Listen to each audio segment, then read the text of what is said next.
Hello, hello, hello, and good evening po sa ating lahat.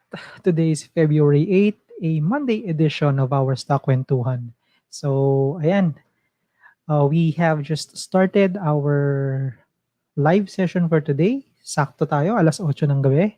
So, hello sa inyo and good evening. Yun. So, I can see a few people na nag-comment, no? Sa box natin from YouTube, which is really good, no? So we will check them out later on. But syempre for now, let's just wait for the rest para at least mas marami tayong or makapagsimula tayo ng marami tayo, no? And hindi mahuli yung iba. So yan, let's just wait for a few more minutes. And may nakikita na ako mga naka-tune in, no? So, okay. Sige. It was quite a interesting trade or market kaninang umaga. If you are able to catch on, kung kayo, may mga nagliliparan ulit. So, ayan. Sige, let's just wait for some more minutes and then, ayan. Let me check kung saan na yung iba. Teka ha.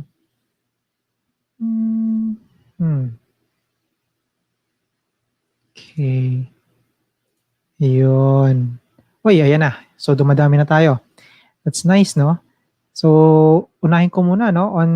From YouTube, meron namang nag-post as early as 7:40 kanina. So, si Lance, you got this. Sabi niya, si AJ naman, si AJ, 7:48, sabi niya, good evening. Ano magiging average ni APL after FOO at totoo ba bababa si dito after ma-add ang 40 billion? Thank you po. Sige. We'll try to talk about APL and yung for those na hindi pa nakaabot, no? There was a disclosure or a news kanina where APL, sabi nila, is preparing for a follow-on offering, no? So wala pang other details apart from that. I think ito yung ibig sabihin ni AJ dito. And kung totoo bang bababa si dito after mag-add ng 40 billion, kung bababa ba siya, kasi that's futuristic and sabi ko nga, 'di ba, hindi naman tayo nanguhula or nag-speculate basta-basta, no? But on a logical sense, dapat siyang bumaba. In a logical sense, okay? Kasi an addition of 40 billion sa kanya existing na ilang billion sila ngayon? 5 billion lang ba na outstanding shares? That is a big chunk of shares na papasok sa market diba? So it should, okay? But then again, we don't know what or how the market will react to that, so we'll check. And then kung magiging unfair ba na merong existing shares, kung meron silang kung hindi sila mabibigyan ng FOO. FOO, ano to it's different from SRO. Okay? Kasi ang FOO is you have to subscribe. So, ayun. And besides, FOO is technically similar. Medyo parehas siya sa IPO. Okay? I'll get more details on that later on. Okay? So, mag-hello muna tayo. Hello, Romel. Good evening. Ryan, hello and good evening din sa'yo. Rian from Dublin, hello. Uy, wow. Malayo-layo. Good afternoon nga pala sa'yo, Rian. Gino, tagging Benz, hello sa inyong dalawa. Good evening. Hello, Gino. Si Mar, andito na rin. Good evening. Raf, Jingo. Ano yung special topic? FOO, yon. So follow-on offering yung special topic natin today, yun yung pag-uusapan. But later on, we'll go through that question of the day and doon ko ilalatag kung ano yung mga questions natin, okay? So Romel, hello sa'yo, good evening. Francis, good evening. Don Oyo, present, hello and good evening. Anthony, hello din sa'yo. Newbie here, hello, welcome. Thank you for joining. Ayun, sana may matutunan ka dito sa session natin. Hello Brian, good evening. Sir, pahingi naman ang opinion mo kung magkakaroon ng chip serye, alin po sa kanila ang papasokin ninyo? Chip. Okay. For me, I would go with IMI. IMI and SSP. Sila yung mabibigat sa atin. Hindi naman sila gano'n sobrang heavy 'no, pero at least sila yung may kumbaga bigger share doon sa part na 'yon, for the chip. Yun ba yung ibig mong sabihin? Or blue chip? Let me know, baka mali. Kasi ang iniisip kong chip when you said chip is yung mga microchips, electronics, So baka mali ako, let me know. Hello Mon, good evening sa'yo. Zane, hello, good evening. Me 12/29/29, hello and good evening. Hello Renato, Sir Host, talagang Sir Host. Pero thank you, good evening. Hello. FC, hello, good evening. Lemuel, good evening din sa'yo sir. Vernon, hello. Mel Ray. Yan, medyo marami na. It's already 8:06, gusto kong mag-start tayo ng maaga, no? Check ko lang yung mga dito. Hello sa inyong lahat and good evening. Hindi ko na isa-isahin yung mga pangalan ninyo pero I'll make sure to at least show them dito sa ating dito sa ating stream, no? Ayan. Uy, from Taiwan. Hello, Junil. Ayan. So, good evening sa inyong lahat, Hindi ko na isa-isahin. Pasensya na. Ayan. Okay. So, I hope at least makita nyo man lang siya. Ayan. Para at least wow, Lawrence from my prison cell. Saan yan? Ayan, medyo ang dami na, sobra. Ayan. 2.8 billion ng current standing shares ni Dito. Yep, okay. Thank you. Thanks, Timothy. No? So, ayun. Marami na angiti ngayon. Yep. Ayan. Okay, game. Sige, gusto ko na magsimula tayo. Pasensya na, hindi ko na maiisa-isa guys, ganito lang muna. Just wanted to make sure everything is okay.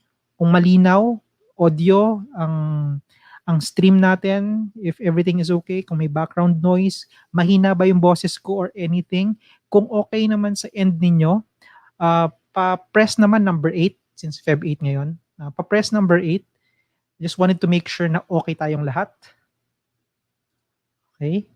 And para makapagsimula tayo. Okay? So, ayan. I'll just wait just to make sure, Yan. Ayun. So, may mga nakikita na ako ng number 8. Thank you so much for those responses. So, ayun. Let's try to start na. Okay. Para mas maparami. Okay. So, hello everyone and good evening, no? Today is February 8, our StockWentuhan Monday edition. So dun sa mga bago pa lang dito sa StockWentuhan, this is a regular show. Here's a StockSilog where we live stream both sa Facebook and YouTube. Every Monday, Wednesdays, and Fridays at 8 p.m. We talk about special topics, Q&A, and stock reviews. Okay? So baguhan ka man or experienced trader, you'll definitely learn something here. Remember, everything that we talk about here are not recommendations, but for research purposes only. Ikaw pa rin ang pipindot ng buy or sell button. So please, think before you click. And syempre, if you think that this session is helpful, please follow our social media accounts, especially sa YouTube, where we post yung timestamp ng bawat topic, questions, and stock codes na mapag-uusapan natin today. Share the stream na rin para mas marami tayong matulungan. When you subscribe and share the stream, this helps us continue to deliver the videos and content for free. Okay, so having said that, now I'll move on to our question of the day. Very, very, very quick na tayo dito. Our question of the day. Yan. So, as I mentioned kanina, we already know that ACEN at saka si ACEN is mag-FOO. Si Apollo, nag-confirm na rin dun sa news na mag-FOO sila, follow-on offering. Okay? So the question here is, in case na magsasubscribe ka on an FOO, and isa lang yung pwede ninyong piliin, Isa lang. Sana naman walang both. If isa lang, which one yung pipiliin ninyo? And bakit? Okay? Gusto ko malaman kung ano yung opinion ninyo dito. Alin yung pipiliin nyo kung kung isa lang talaga yung kukunin nyo for FOO. Ayan. So, syempre, after this one, I'll read through yung mga comments niyo dito and then I'll share naman yung thought ko on this one. Okay? And then we'll have some more detailed information on what FOO is and ano yung pwede natin i-expect for an FOO. Okay? So, if you wanted to participate, please comment QOTD, then your answer. Okay? So, having said that, skip muna tayo, market recap tayo para at least makita lang natin kung ano ang nangyari kanina. Saan yun? Teka, saan yung ano ko?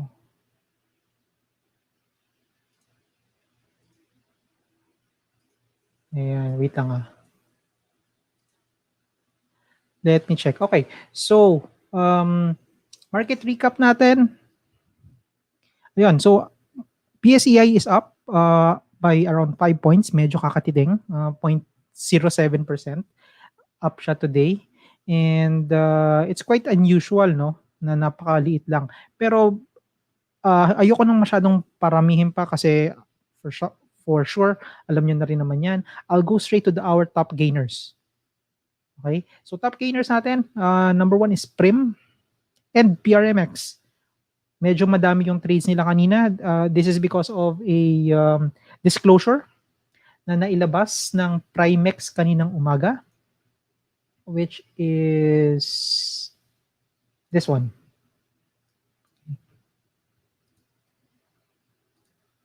Ay, ba't nawala? Lang Ayan. So this is the disclosure for PRMX.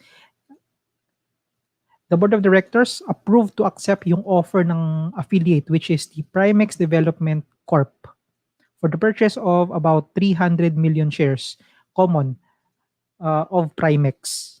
Okay, so that's why nagkakaroon ng activity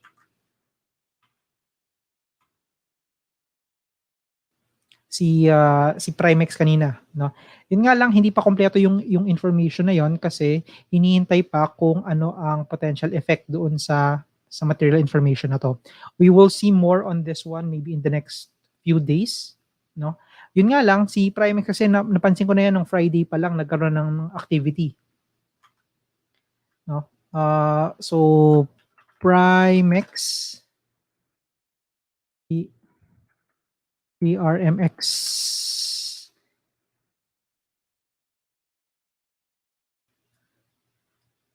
si PRM.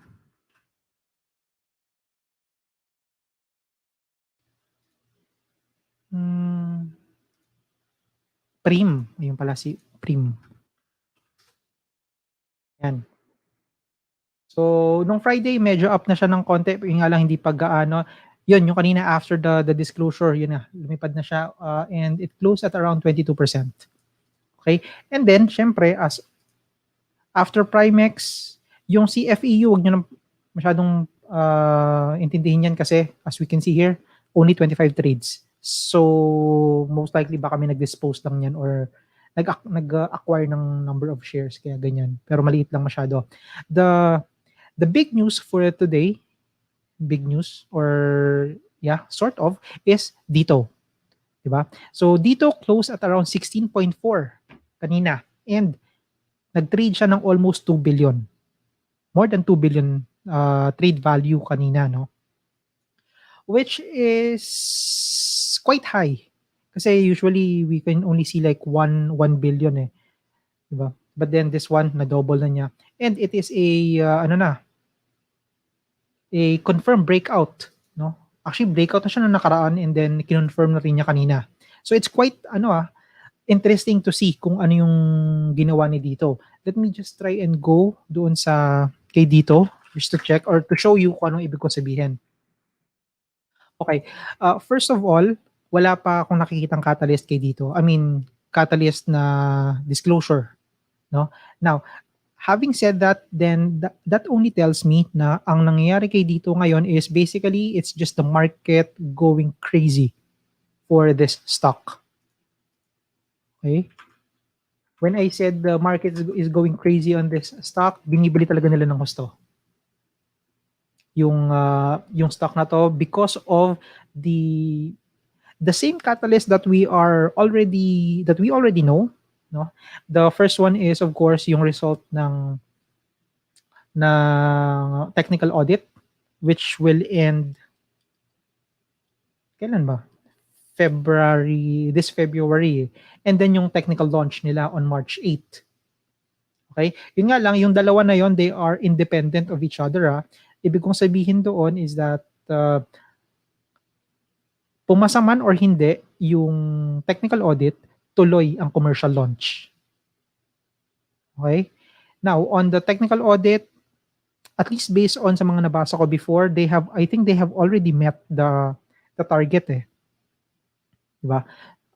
Yung sa minimum requirements, no? So kaya tingin ko there's a really high chance na ma-meet nila yung or pumasa sila dun sa technical audit. Okay? And then of course yung sa commercial launch. Okay? Now, with that information, so what we can expect or what we can do or what would be my opinion on dito. Okay? So I'll two approaches, one technical, one fundamental. Okay? Bibilisan ko lang yung fundamental kasi very basic lang naman yon, no? At the moment, fundamental, hindi siya maganda. Ang maganda lang sa kanya on that part is the promise or the story na meron.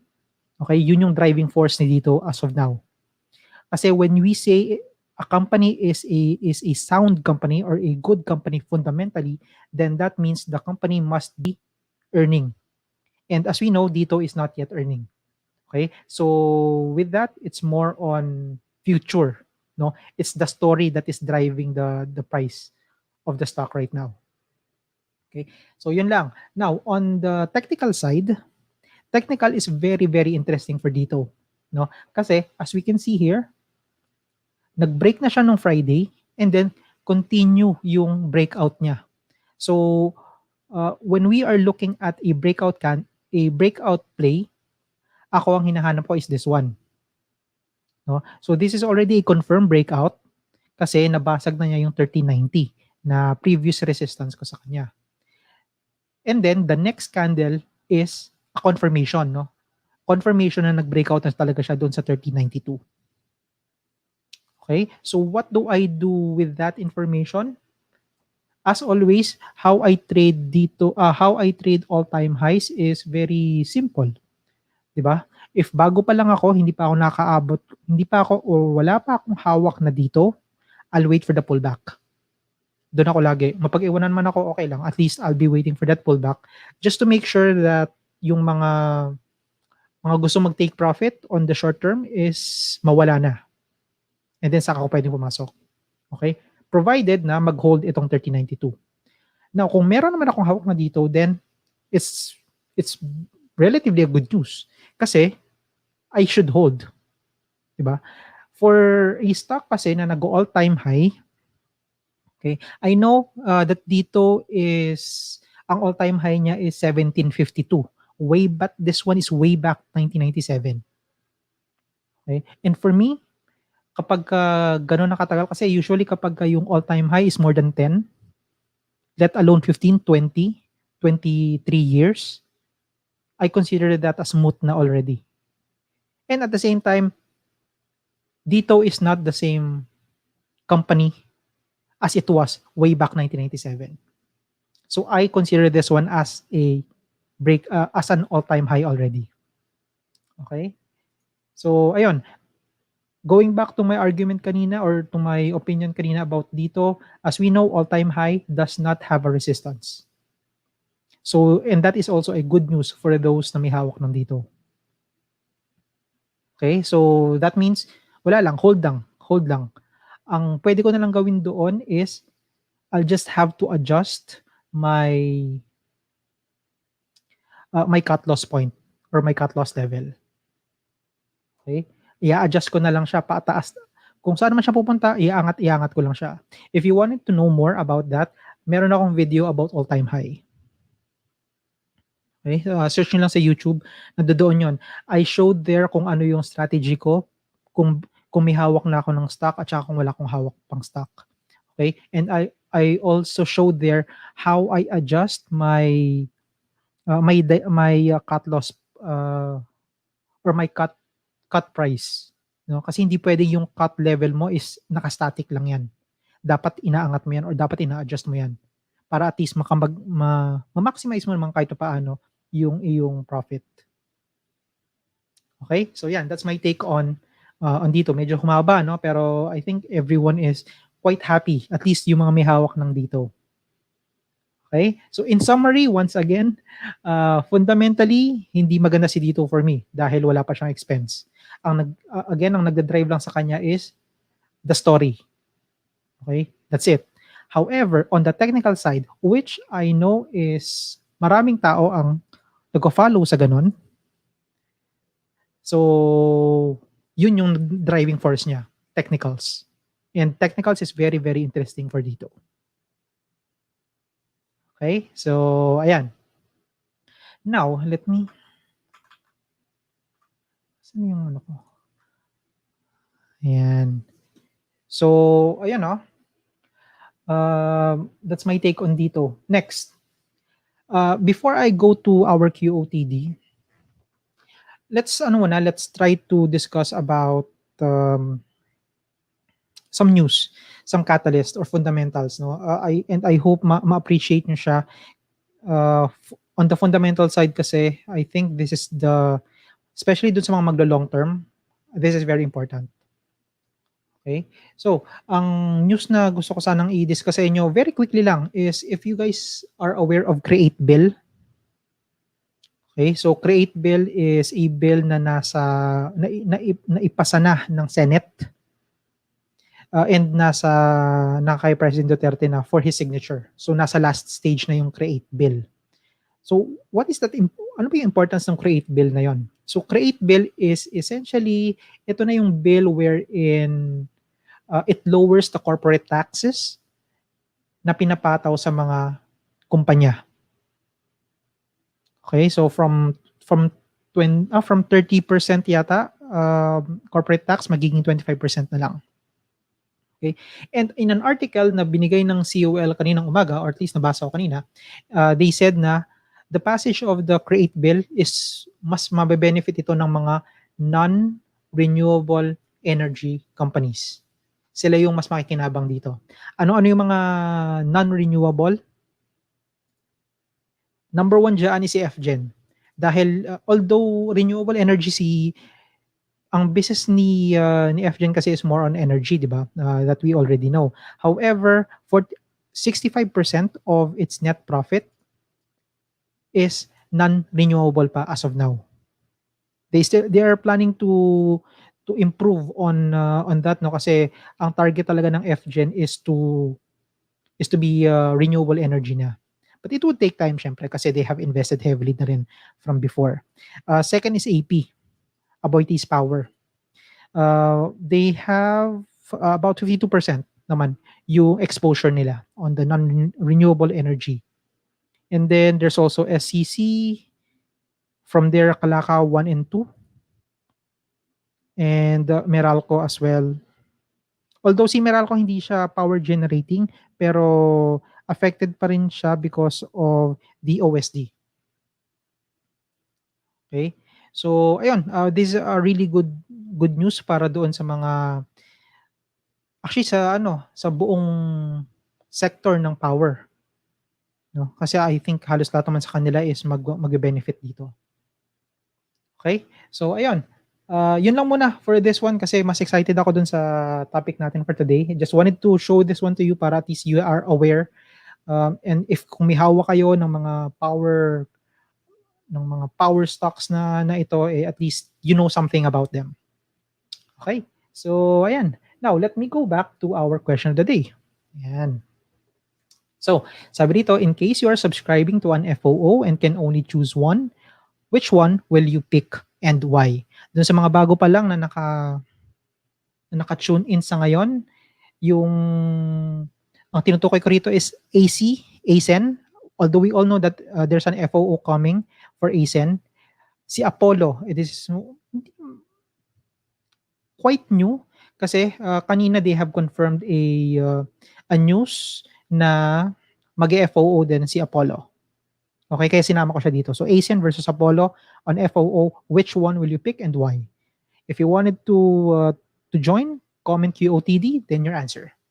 Okay? So ayan. Now let me go back to the comment section. Ito mas maganda to. Excited ako mabasa yung mga ano ninyo, mga comments ninyo. Teka lang ha. Let me check. May mga question dito specific, no?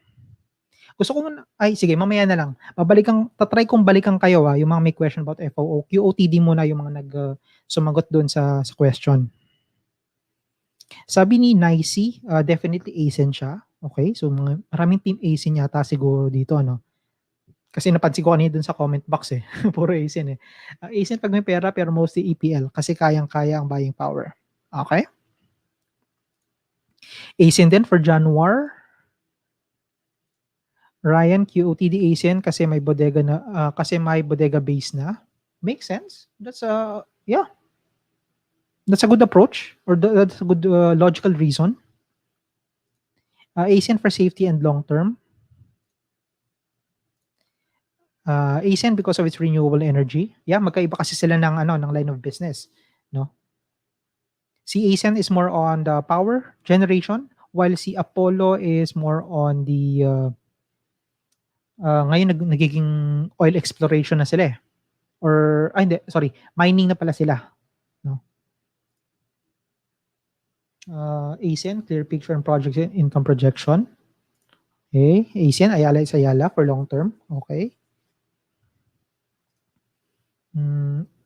ACEN for investors dahil sa renewable energy and huge demand in the upcoming years, not just months. Even our country doesn't patronize RE, especially in Palawan. Kasi bago pa lang. Hindi na bago ang renewable energy, but at least here sa Philippines, medyo sort of late tayo pagdating sa bagay na yan. Hindi dahil sa kulang tayo ng machineries or ng expertise. It's just that, stringent pa rin kasi ang permits natin dito and matagal na siyang hindi na-update. So, it also adds doon sa problema, no? Yung permits to do those those generation. I will go for ACEN. Sa katulad kong newbie, syempre for me doon ako sa Ayala Company. Makes sense.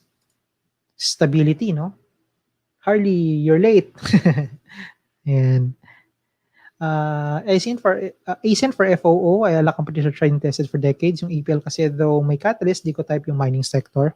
Makes sense. Ayala for Nicey. Parang walang pumipili kay Nicey. Kay Nicey tuloy. Kay EPL Sige, tingnan natin. Baka naman meron, no?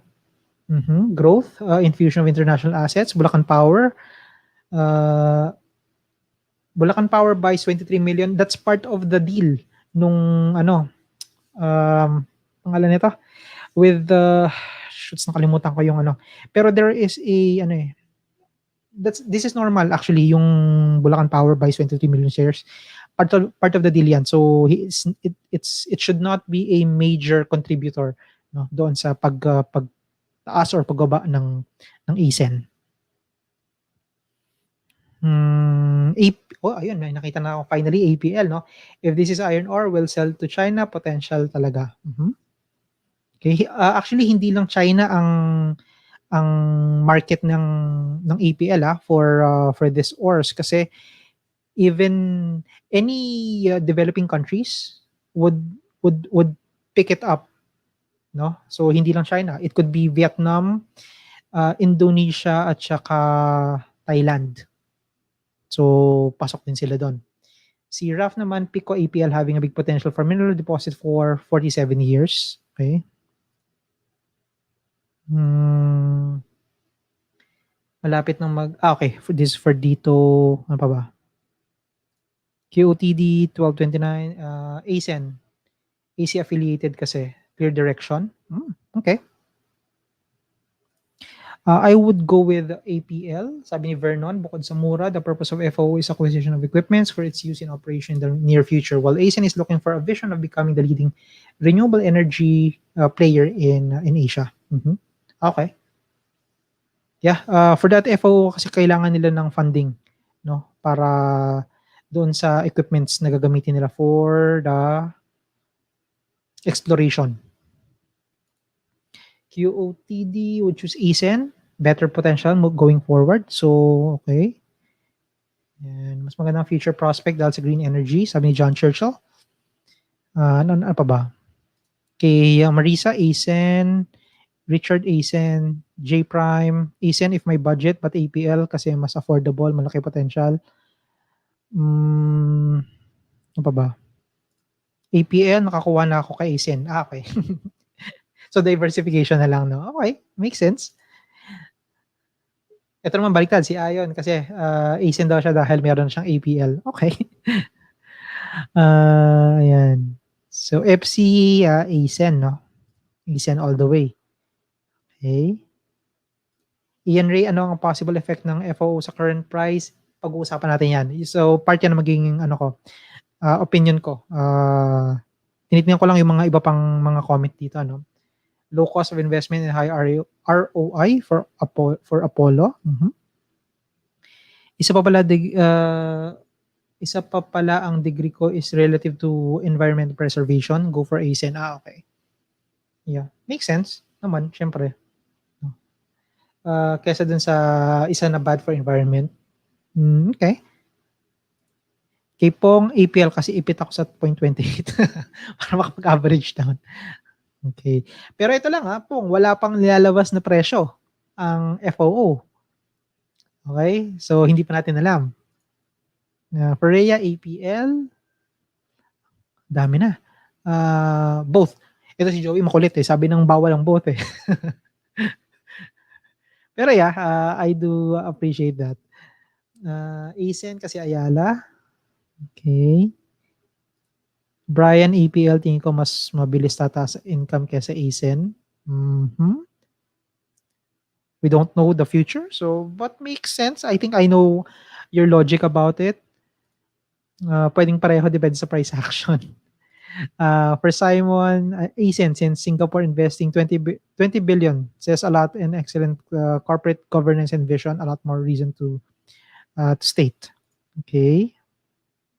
Yan. I'll go for ACEN, sabi ni Mon, because land ang operation niya, hindi katulad ng EPL na sa dagat anytime na pwedeng lumakas ang alon or may bagyo, pwede silang mahinto. Okay. ACEN kasi naipit. Okay. Kay Sophia, ACEN. For Vernon, need po makabili ka ng stock para, no, it's not. Okay? SRO lang yung kailangan, meron kang hawak ng stock, but FOO, hindi kailangan. APL's questionable market cap, so ACEN, okay. Carlito, APL Bodega, Caramel ACEN, for Ron, ACEN, kay Venice, APL kasi 3 days ng ipit. Mga personal talagang mga reason na para makaano. Yan. Okay. Following muna ako kasi di ko follow kung anong FOO. Sige, I'll discuss FOO. ACEN fundamental catalyst. Yep. EPL is malaki pa ang upside at this point. Ayan. Okay. Sige. Now, let me give you my opinion on this one. No? Okay. But first of all, pag-usapan muna natin what is an FOO. Okay? So, FOO is technically a follow-on offering. Yun yung ibig niya sabihin. So, if you guys remember, IPO, di ba sa IPO, first time na papasok yung isang company sa PSE. So, nagbibigay sila ng IPO price, tapos ibibigay nila yung prospectus, kung ano gagamitin, kung para saan yung IPO nila.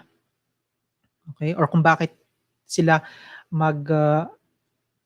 mag-raise ng capital for the IPO. Diba? So, same thing. Same thing lang ito ng IPO, si FOO.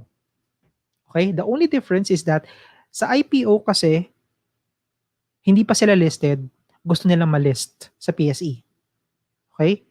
Sa FOO, they are already listed.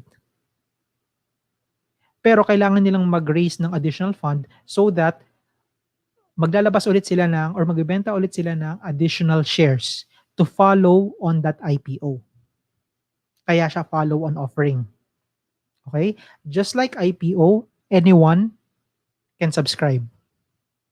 Kahit may hawak ka or walang current stock na yon. ACEN man siya or Apollo. Okay? So pwede kayong kumuha. Pwede kayong bumili.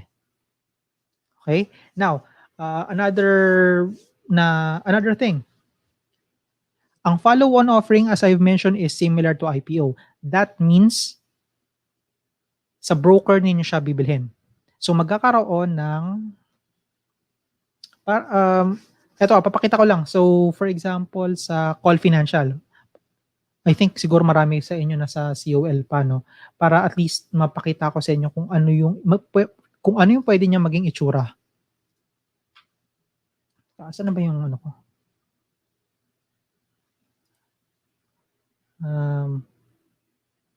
Kinlose ko. Oh, shoots.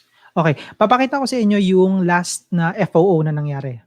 The last one was kay PHR. If you still recall, PH Resorts ni Dennis Uy, nag-follow-on offering sila last year, October 2020.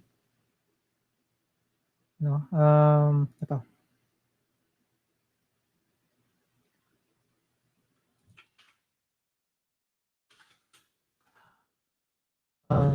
Follow. Ito si Rito, puro puro preferred shares eh. Ayan, this one. Okay, so this is an example of an FOO or follow-on offering. Okay? Ang importante rito is the price to identify kung anong presyo niya. Okay? And then the minimum subscription.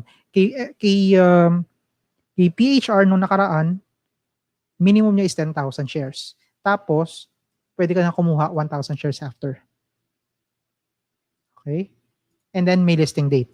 Yan. So offer period, similar very similar siya sa announcement ng IPO. So you have the offer period, may payment method, may how to subscribe, and then may allotment. Okay? So ayan, ang wala lang is sa IPO hindi mo ito makikita. Yun yung difference. Pero actually this one is not required. Ano lang siya? Parang kay broker lang talaga siya. No? So it might be oversubscribed dun sa broker na yon. Pero kung meron kang ibang hawak na broker, baka pwedeng hindi pa siya oversubscribe. Okay? Now, dun sa mga interested magtanong, kapag ba nag-subscribe sa FOO, automatic ba makukuha mo siya? The answer to that is no. Okay? Sa isang broker, kapag just like IPO, di ba? Kapag nag-subscribe kayo ng, let's say, kung gusto nyo kumuha ng 100,000 shares, and marami yung nag-subscribe din dun sa broker na yon, then there is a good chance na ira-raffle nila. Okay? Another difference. Sa IPO, pwede kang mag PSEEC. If you still recall si PSEEC, pwede. Pero sa FOO, hindi pa pwede. Okay? So, ayan. I hope malinaw. If you guys have question about FOO, you can comment down below and then tatry kong sagutin. Okay? So, ayun. That's basically in a nutshell what an FOO is. Okay? Essentially, it is an IPO. The only difference is yung point of entry nila. Kasi kay IPO, hindi pa first time niyang mag-enter. Kay FOO, naka-enter na siya. Bibili ka na lang. Okay? So, ayan. Now, let me check na kung may mga question before ako mag-move on doon sa specific question natin on the QOTD.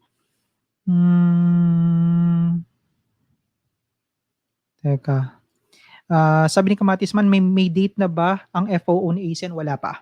Same thing with APL, wala pang dates. Yan.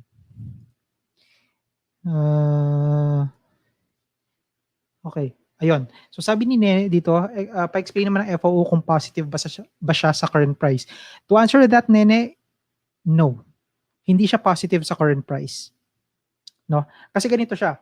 if you recall, kay PHR, let's take PHR as an example. Hindi ito nangyari sa lahat pero gusto ko lang i-take si PHR kasi siya yung pinaka-recent. And I think we can learn something from it. Okay? So, a bit of a history. So, si PHR ito. So, si PHR FOO siya last year. 'Di ba? Ang nangyari sa kanya is that, ito.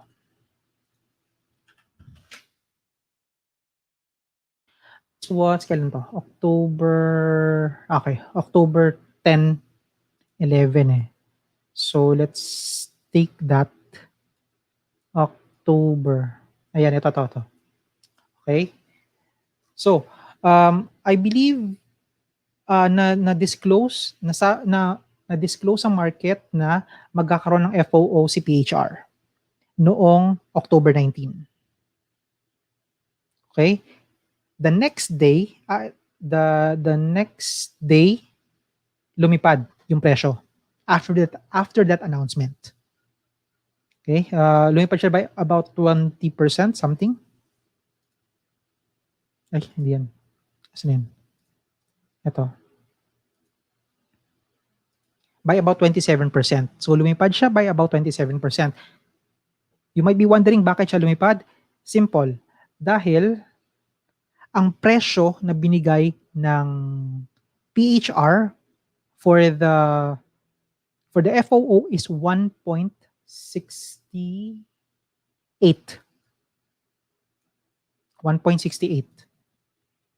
Okay? And looking back here, prior to this one, the price of PHR is nasa 2.54.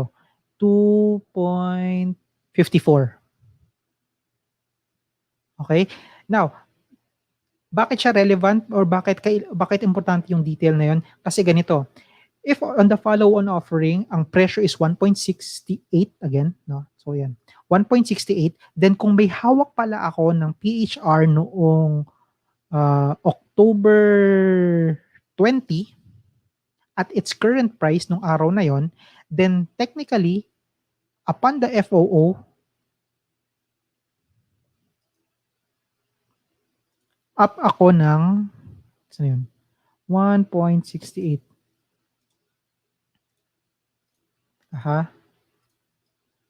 Yan. Okay, ulitin ko. 1.68, asan siya? Yan. 50%. Okay, so up ako ng 50% if in case mag-listing agad ang FOO ng PHR. Okay? Kaya the next day marami ang gustong mamili. And at the same time nag-voluntary trading halt sila. Si PHR. Okay? Nag-trading halt sila and then ang balik na nila is on the actual listing date, which is November 5. Okay? Now, what happened nung na-list na yung PHR? Boom. Bumagsak siya, yes. Pero it's just a temporary na pagbagsak. No? These are the people who have bought here most likely anywhere here sa dalawang araw na to and gusto nang mag-take profit. Kasi technically kahit magbenta ka dito 215, let's say for example 215, that is still magkano from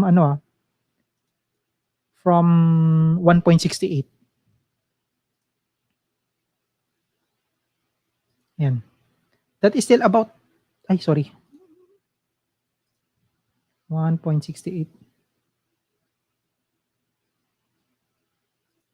That is about 27%. O di ba? Simpleng kita ka na doon, 27%. Walang in just 2 weeks, 27%, not bad. Right? So ayun, that's why sinasabi ko rin na very important yung final offer price. Final offer price versus sa current price. As we have seen here, ang current price niya at this level noong October 19 is nasa, magkano to? 2.54. Tapos ang offer is 1.68. O, di ba? Tiba-tiba na 'yon. Okay? So ayun, yun yung nangyari kay PHR at that time.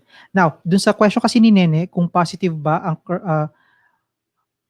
kung positive ba siya sa current price, I think ang ibig mo sabihin is kung anong effect niya versus the current price, it depends. Kasi for example, kay ACEN, wala pa yung final price ni ACEN ha. Ang binigay lang nila na estimate is 6 pesos hanggang 8 something.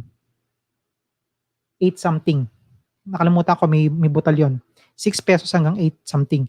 So yung in between the range, no? Now, ano yung pwede mangyari kay ACEN on those ACEN versus its current price versus its current price kanina. Yun lang muna ang titingnan natin. Kanina it closed at 775.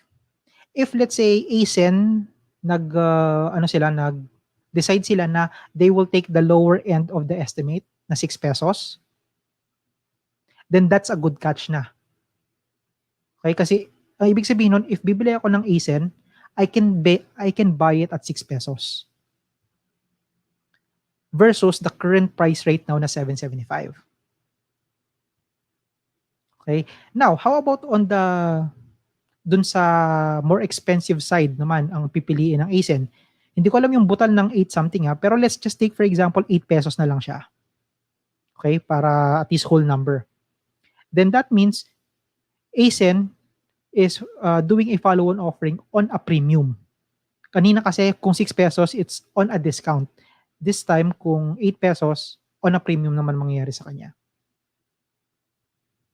So, baka hindi siya kagatin ng market. Yun yung mga potential effects sa kanya nun. Okay? Now, kay Apollo, wala pa. Unfortunately, even estimate ng presyo, wala pa ako nakikita. So, gusto ko sanang i-check din, pero wala unfortunately. Okay? Next, ano pa ba? Lester, same ba yan ng SMC na may SMC 2A, 2B? Nope, hindi. Ano siya? Purely ACEN, purely APL. Okay?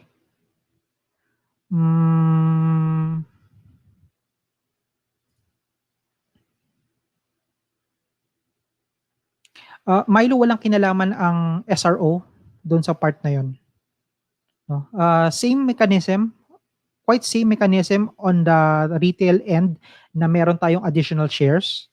No? Magkakatalo lang talaga yon sa presyo kung magkano mo siya nakuha.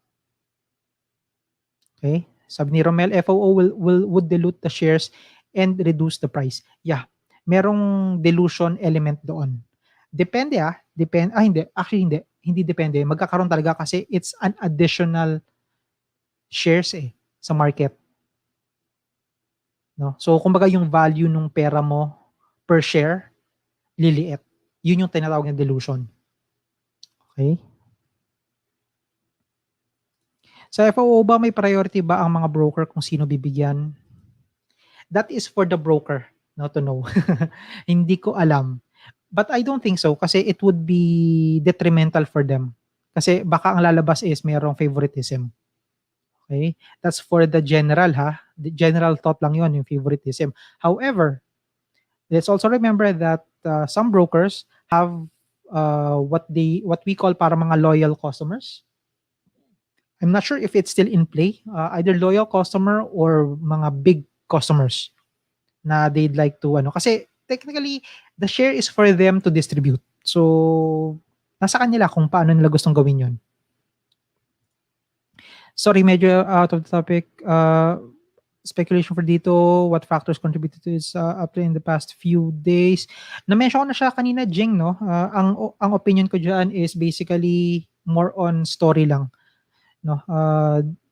Yung story na about technical audit at saka commercial launch. So, demand. High demand for the stock. May maximum po ba na pwedeng ilabas ang FO or depende pa din? Mga ilang percent po kaya ang i-decline ng presyo dahil sa price dilution dahil sa additional shares? Ang nakikita ko diyan is yung nangyari kay PHR, yung pinakita ko sa inyo kanina. So the market tried to pull the price down para makapag-ano lang, it tries to balance out kasi yung ino-normalize niya yung presyo. Yun nga lang kay PHR dahil sobrang laki nung difference nung from 1.68 hanggang 2.50 something na current price niya at that time, hindi kinaya, eh. Pero if in case ang ano lang dito is mga around less than 20% difference, then nasa ganong area yung puwedeng hilahin ng presyo. Depende ha, hilahin ng presyo pababa or pataas, depende sa magiging final offer price nung stock, okey? For me, 12/29/29 FOO hindi puwede sir sa PSEC, so broker lang talaga ang pag-subscribe. Yes. Same kaya ang allotment per broker? Hindi. Kasi ang depende 'yun sa ano, eh, sa tawag ito, underwriter kung ilan. Kasi it would be unfair din kasi let's say for example, given na si Call ang may pinakamalaking retail base, 'di ba, user base or client base, it would be unfair din sa iba. Or at least kay Call 'no, kung iba-balance out nila 'yon per broker. So, I think may factor doon kung ilan yung kung gaano kalaki yung market share nung isang broker. Yeah, so gano'n. Kaya it is a anong tawag ito, a good practice to have more than one broker, okay? That's why I have 5 as I've mentioned sa inyo before. So, depende na lang kung sino magbibigay sa'kin ng maganda, 'no? If you wanted to open an account, uh let me know baka matulungan ko kayo. Hindi ako broker, but, may mga kakilala lang ako dun sa mga brokers natin. Let me know kung gusto niyo ma-prioritize natin or kung gusto niyo ma-prioritize yung opening ng account. Let me know. Message me sa Facebook Messenger and, I'll try to help out. Okay? Again, hindi ako broker so hindi ko alam yung mga pasikot-sikot. Pero since may kakilala ako baka matulungan ko kayo to prioritize the opening of the account. Okay? So ayan. 'Di ba lugi kasi mas mababa ang FOO price? Again, David, depende. Depende. Or you are reacting doon kay PHR. Baka yun yung ibig mong sabihin, then let me know. Saan na ba ako? Ayun. So 6 hanggang 8.20. Okay. Ayun. So 8.20 will be somewhere around here. No? Ayun. So magdedepende na lang siya doon sa area na yun. Hindi ko na alam kung kailan i-me-mention or sasabihin yung final price. Ano? Sena, pag available na ang FOO ng ACEN, saan pwede bumili? Sa broker. May lalabas doon sa broker page ninyo na parang FOO announcement. Yan, parang ganito. Yan, ganito. FOO announcement and then details. Tapos na kasi ito, kaya final offer sheet na lang tsaka prospectus. Pero pag ongoing yan, parang may andito kung ilan yung gusto mong i-subscribe. No? May minimum, may minimum, may maximum ba? Parang wala yata. Pero I doubt kahit mag-maximum ka dyan. Unless malakas ka sa broker mo. Ayun. Kung holder ka ng PHR at 250, then ang FOO price is at 125 or 120, actually 168. Then dapat you lost money rather than earning. No, baliktad, Rommel. Kasi technically ang mangyayari doon is ganito. If you subscribe for the follow-on offering, then that means magkakaroon ka ng presyo ng shares na 1.68 lang. Okay? 1.68 lang. So technically yung existing price mo, wait lang. Kung holder ka ng PHR at doon ka ba nakabili sa 250? Yung bang ibig mo sabihin? If doon ka nakabili sa 250, then yes. In value, bababa siya, no? Pero magkaiba pa rin kasi ang nasa market, eh. Doon magkakatalo. Okay? So, ayun. For Francis, di po ba non-diluted ang FOO ni APL? Hindi ko pa nakikita yung exact ano nila, yung kanilang paano to? Prospectus, no? Hindi pa yata nila nilalabas. So, I'm not sure. Kasi if hindi nila i-dilute, hindi, kahit non-diluted yon, the market itself will try to balance out the numbers eh. Yun yung nakikita ko dyan. Anong range ng dilution nito? Depende sa presyo, sa offer price, and sa current price nung araw na yon. Lagi ba may dilution ng presyo tuwing may SRO or FOO? Yes. Meron at meron, no? As long as ano kasi ang magkakatalo diyan is yung market cap eh, yung the whole valuation of the company or of the stock, 'di ba?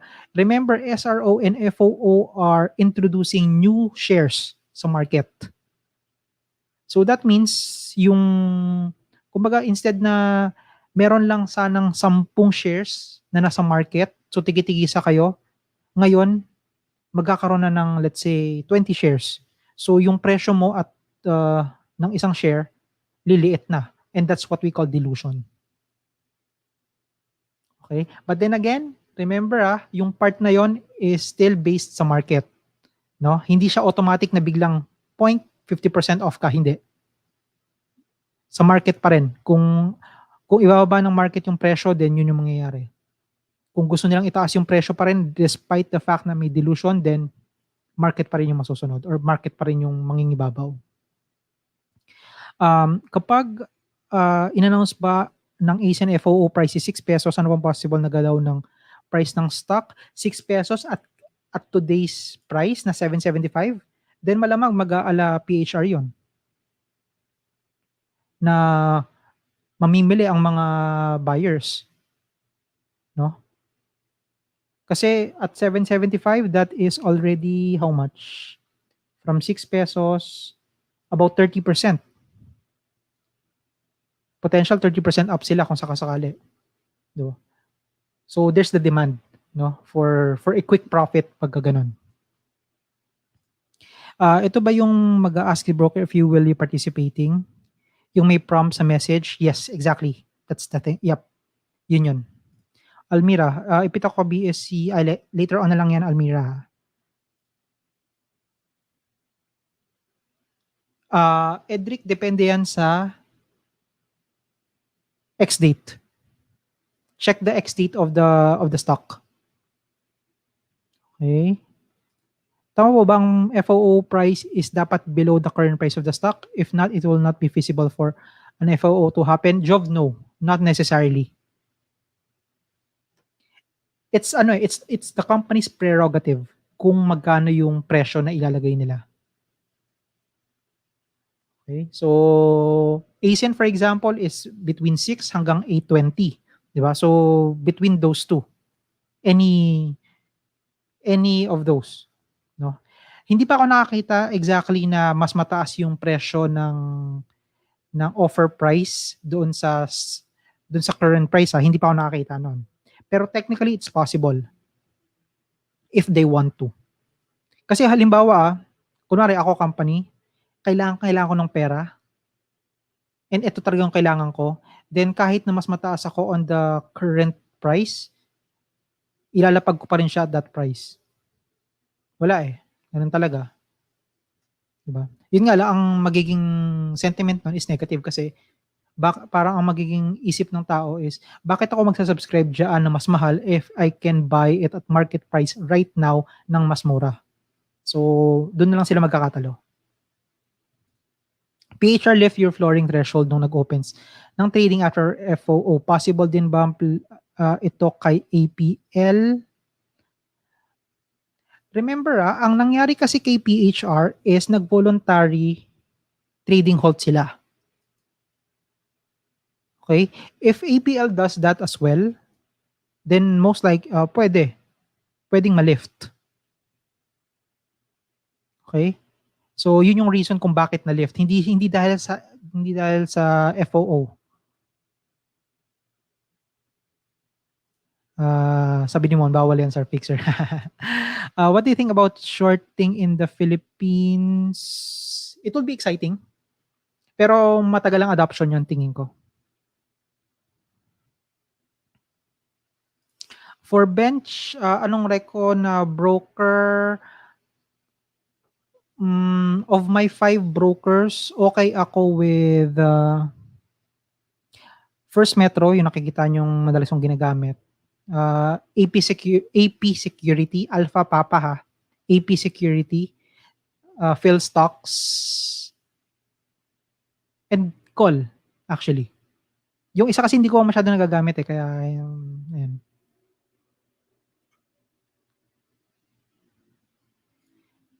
Leian, sorry, wala akong 2-3 days siya. Zachary, patulong mag-sign in sa call. Ano, mag-open ka pa lang ba?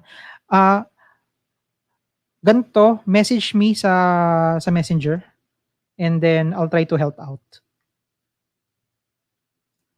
Kailan magbibigay ng FOO pag bago lang yung kailan ba nagbibigay ng FOO pag bago lang yung stock?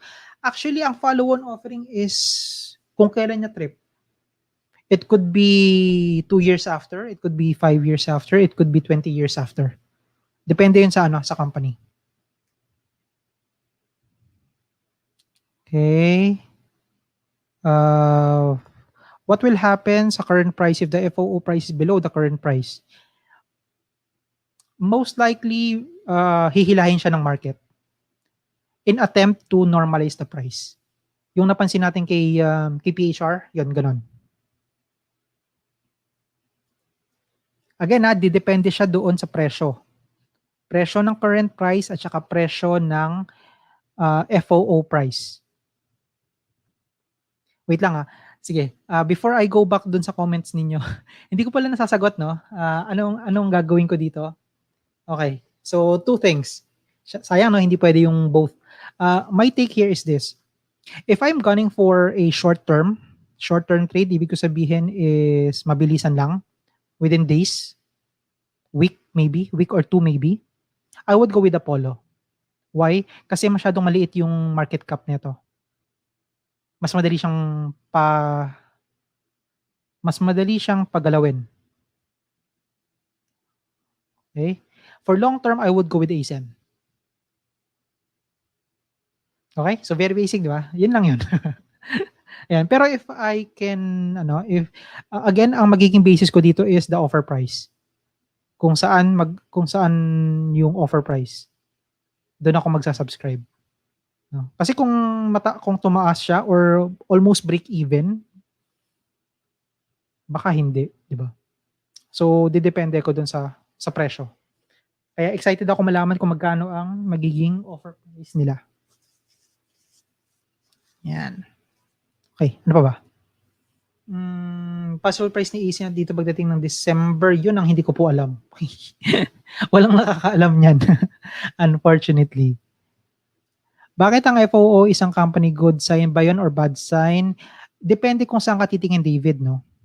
If you are a trader, it's not a good sign. Kasi that means it's an additional share na nasa market.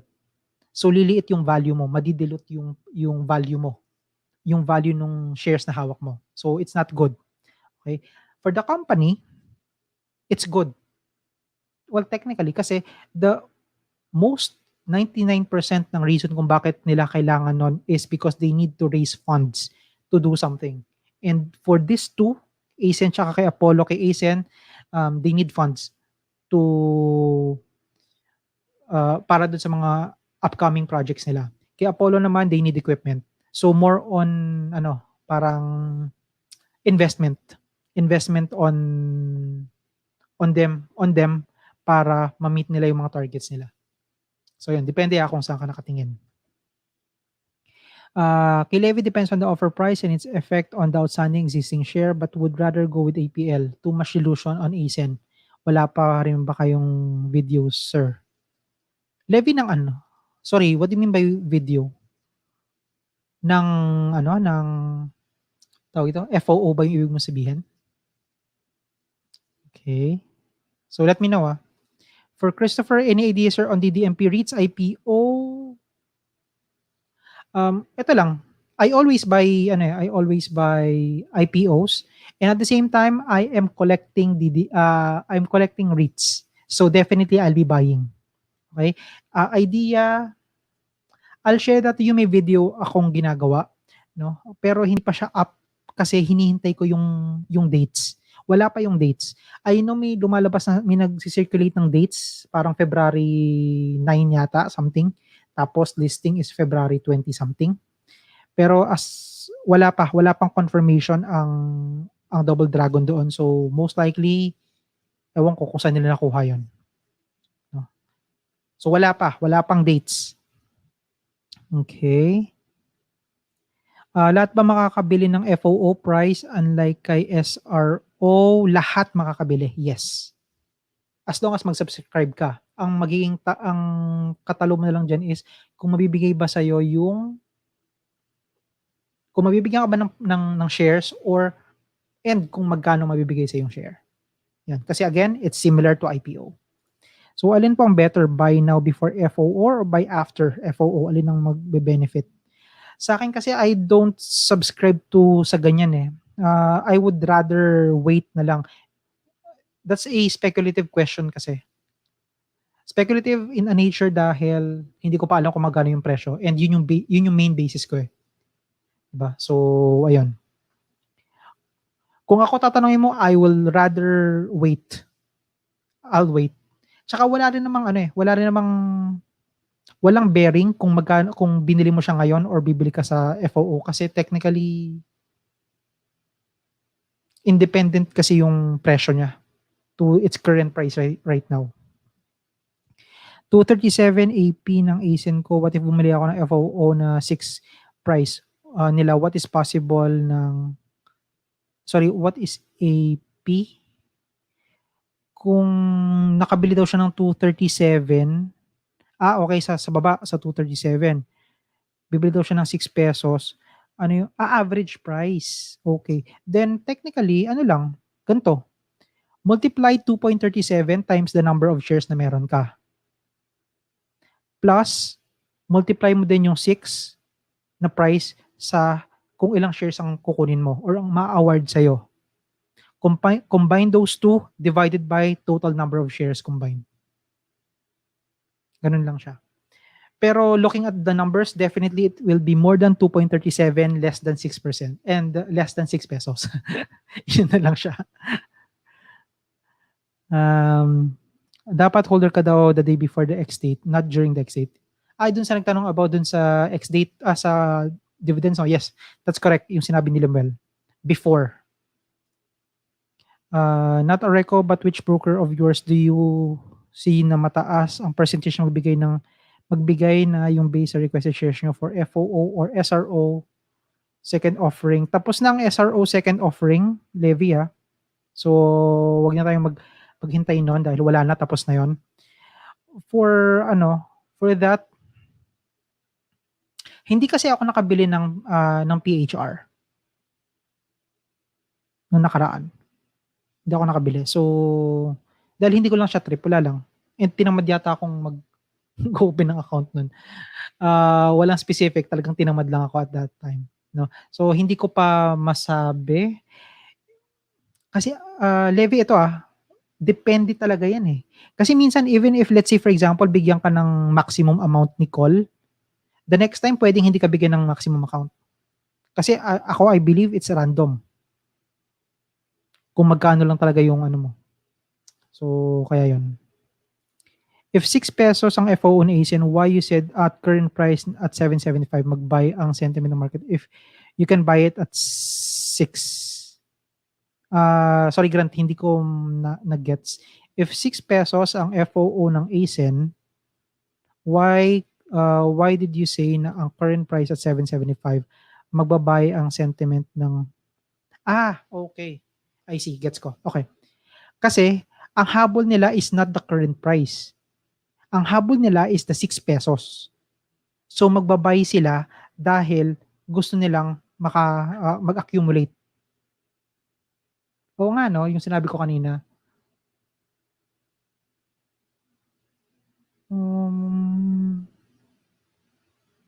O okay. Yeah, gets ko na.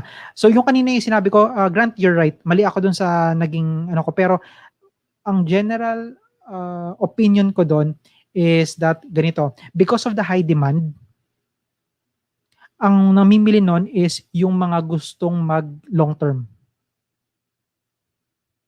And they are very excited for that stock. No? Kasi again, sa FOO, hindi lahat mabibigyan. I'm sure about that, hindi lahat.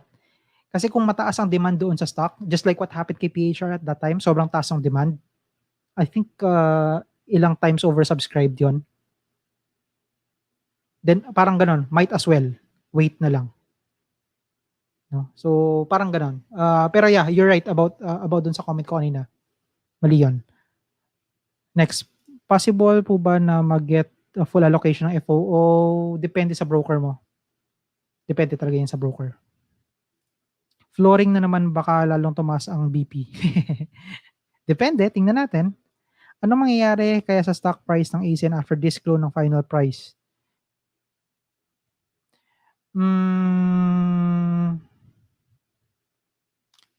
Kasi kay ACEN, tingin ko dyan is mataas pa rin talaga yung demand eh.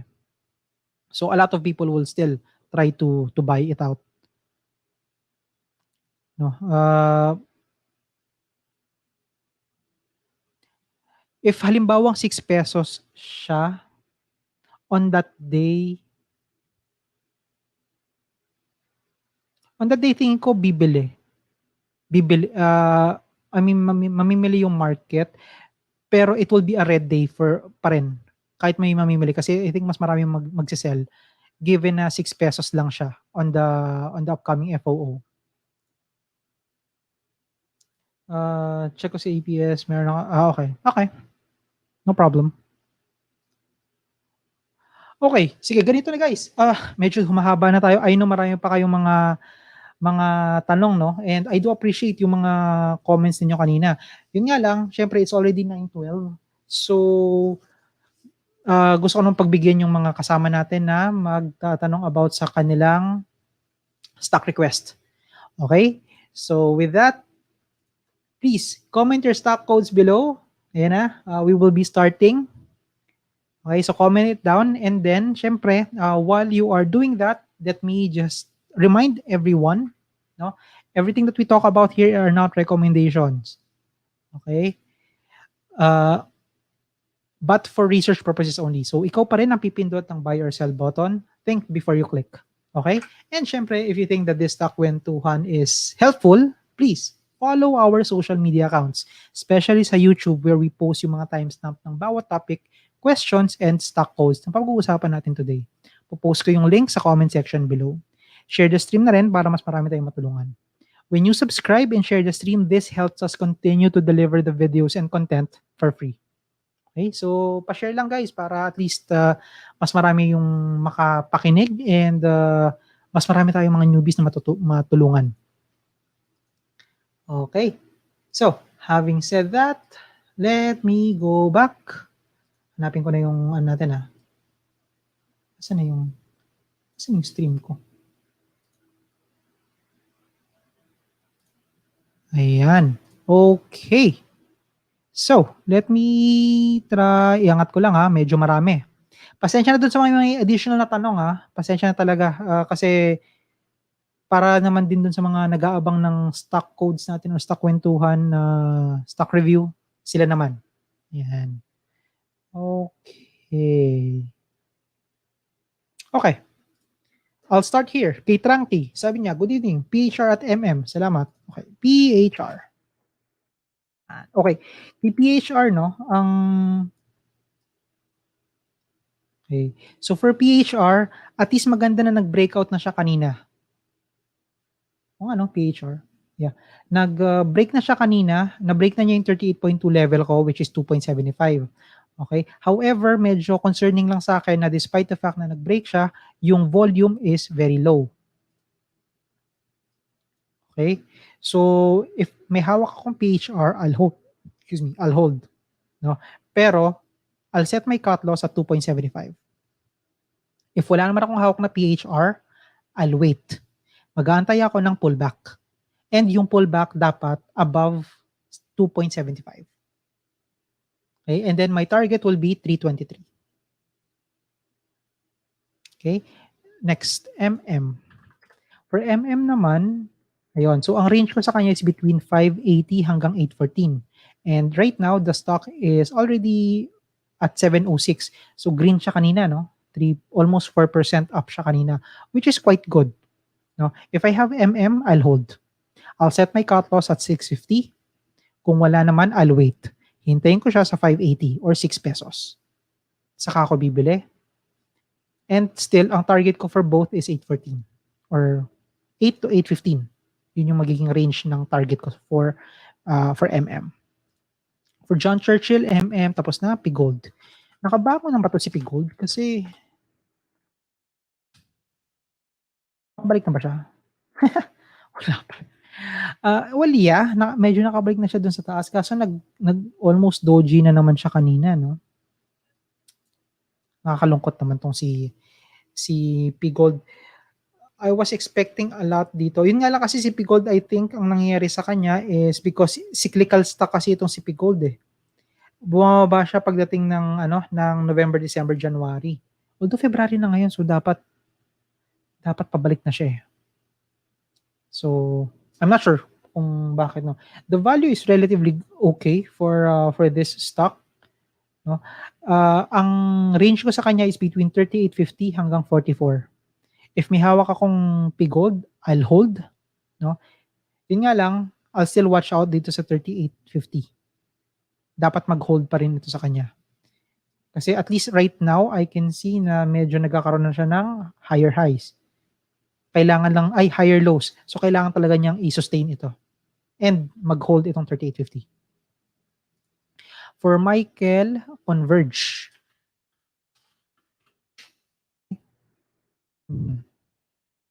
Converge. Okay. Nice. Ayun na nga. Ito yung pinag-usapan natin nung nakaraan, nung Friday. Sabi ko, very interesting na itong si Converge dahil nag-breakout siya nung Thursday, nag-pull back nung Friday. And then, kanina, this is the confirmation na nag-hold itong 16.90 or 17 pesos. No? Once again, Converge is already at an all-time high. Okay? Converge at all-time high, and as we are always saying here, sa all-time high, walang resistance. Maghahanap pa yan ng resistance. So if I have Converge, I'll hold. I'll set my cut loss at 17 pesos. Kung wala naman ako hawak na Converge, maghahanap ako muna ng magandang support sa kanya. No? And that is by waiting for pullbacks. So series of pullbacks ang hanapin ko sa kanya. No? Preferably nasa around 1750 na levels, no, or below. Okay? So ayan, SEB. For SEB naman, okay. Ang range ko sa kanya is medyo may kataasan, no? From 31 hanggang 57. So ang laki nung na yun. But right now kasi the stock is already trading at 48 pesos. So gitna siya ng range ko. Ditan ko siya. Ayan. Ayan. So 31 hanggang 57. Gaano kalaki to? This is about 82% pala, almost double, no? Okay. So yeah. Kasi for SEB, sobrang lugmok kasi siya nung nakaraan eh. Anyways, so yun. If I have SEB, I'll hold. Okay? I'll set my cut loss at 45. Kung wala naman akong hawak na SEB, I'll wait. Pero I don't think out pa siya ng 31 pesos. No? Most likely, hihintayin ko siya at this level na lang. 45 din pala. So kung 45 ako and 57 target, 20, okay. Much better. Yeah. Okay. Yeah. I'll go with 45. So same lang din pala ng cut loss level ko kanina, no? Yeah. Next, DD. Si DD naman, gusto ko yung ginagawa niya ngayon. Once again, ang range ko sa kanya is between 1390 hanggang 1650. So consolidation itong si DD right now. Yun nga lang, at least higher lows ang binibigay niya sa atin. So, and with that, uh, I can see a short term na uptrend sa kanya. Alin yung uptrend na short term? Ito. Okay? However, I will be, saan ko kinuha to? Okay. I'll be cautious dito sa 1550. No? I don't see it as a major resistance para sa stock. Pero still, dahil nasa 1550 yung yung minor resistance ko, yun nga lang kasi yung MA200 nandoon din. Itong red na moving average. So, kaya medyo iniingatan ko yung part na yan, 1550. Pero pagka nakalampas siya dito, I think kaya niya yung 1650. Now, if wala naman akong hawak na DD, ayun, pag may hawak pala ako, I'll hold, syempre, no?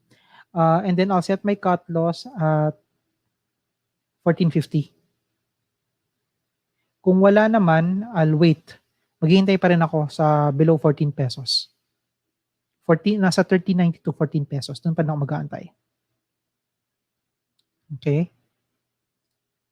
For Nerwin, VUL, tsaka MG. Ako, basura stocks. Okay. So, for MG, no, nag-breakout siya nung last week. Tapos, ito na. Ito yung pullback. And dumikit siya halos dun sa 38.2 level nung FIBO ko. So, at 0.3850. Ayan. If I have MG, I'll hold. Okay? I'll hold, pero aabangan ko na to. Pag to nahulog below 3850, I'll sell. Kung wala naman ako hawak na MG, I think itong candle na pullback na to, this is an opportunity to buy. Okay? However, ito lang, I really don't like yung mga stocks na lumilipad ng walang laman. And for me, MG is one of them. So that's why I don't like it. But on the technical side, ayun, pull back from a breakout. Yun yung nangyari kay MG kanina. Okay? For VUL, same thing, no? Although may catalyst itong si VUL, pero still, hindi ko pa rin siya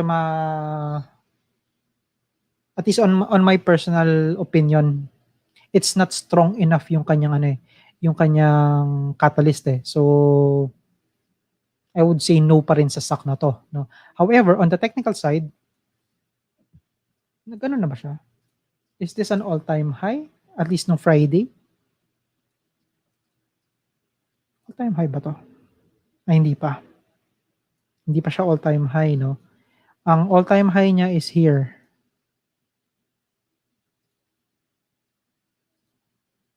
$290.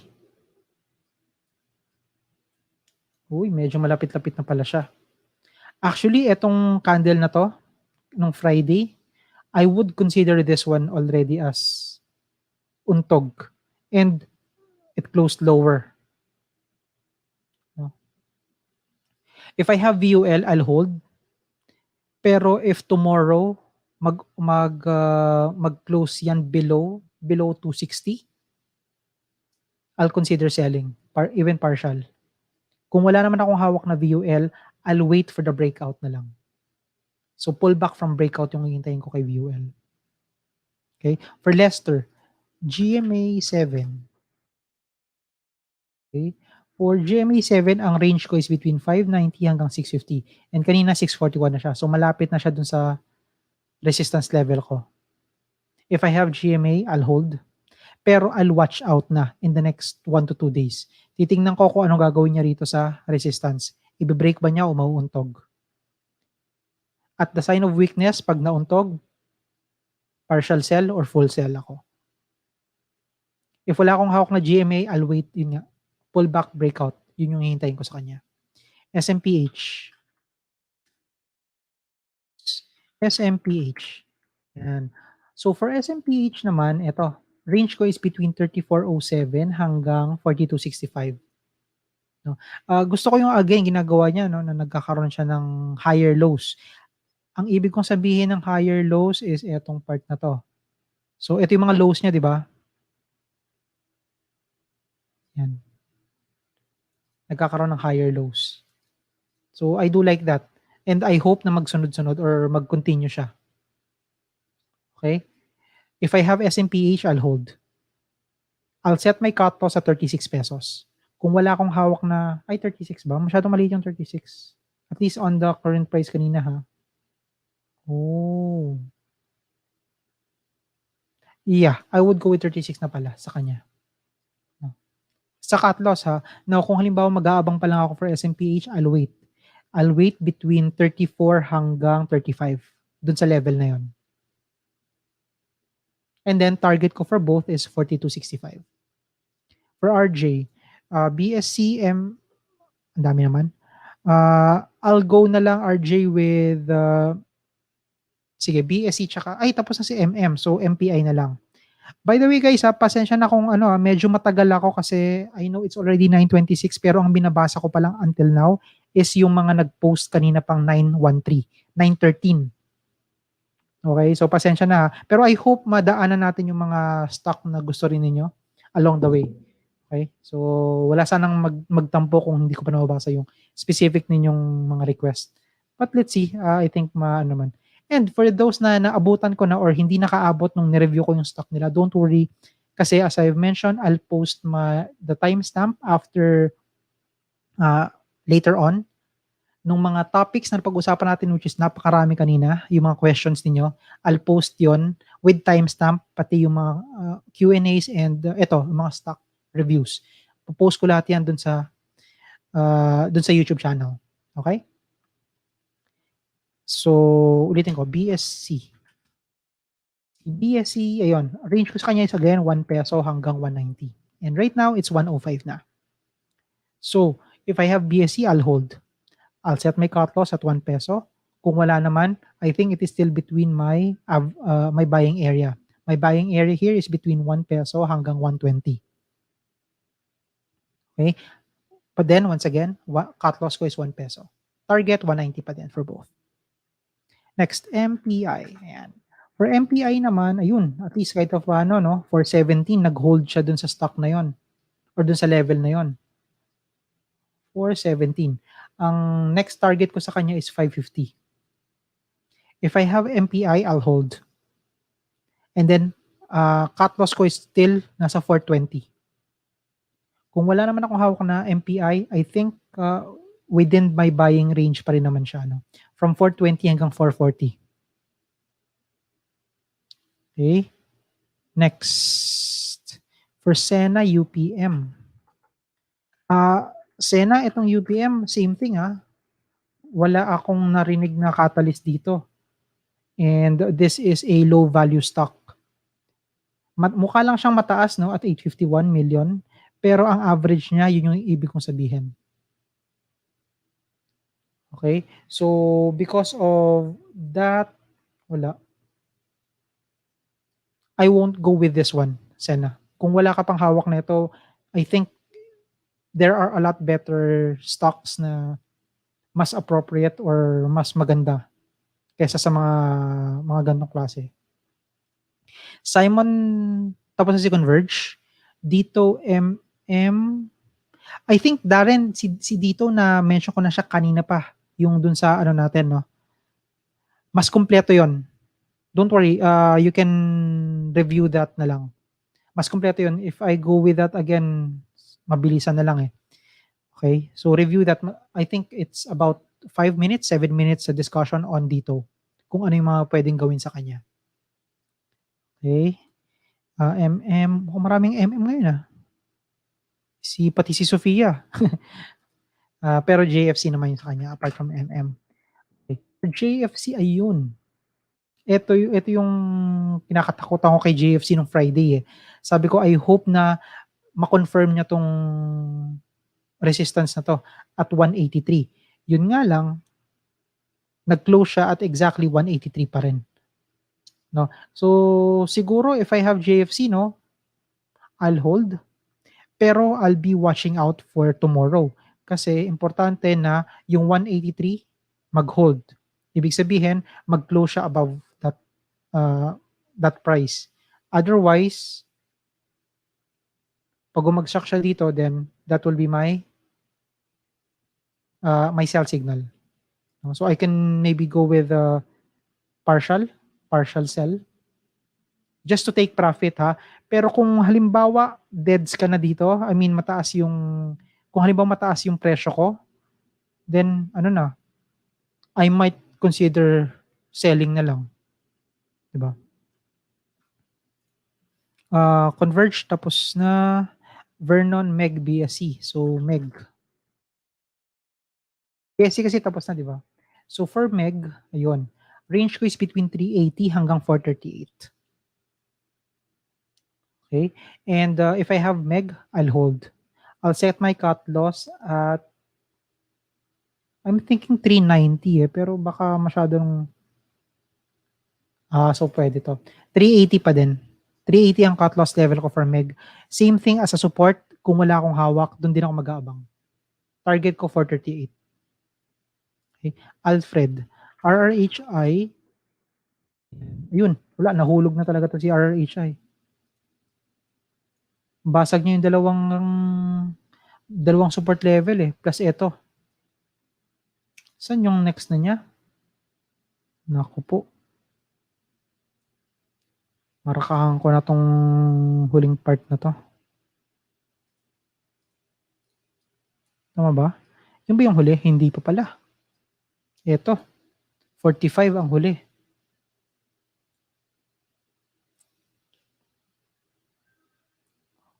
Okay. So, ayun. For RRHI,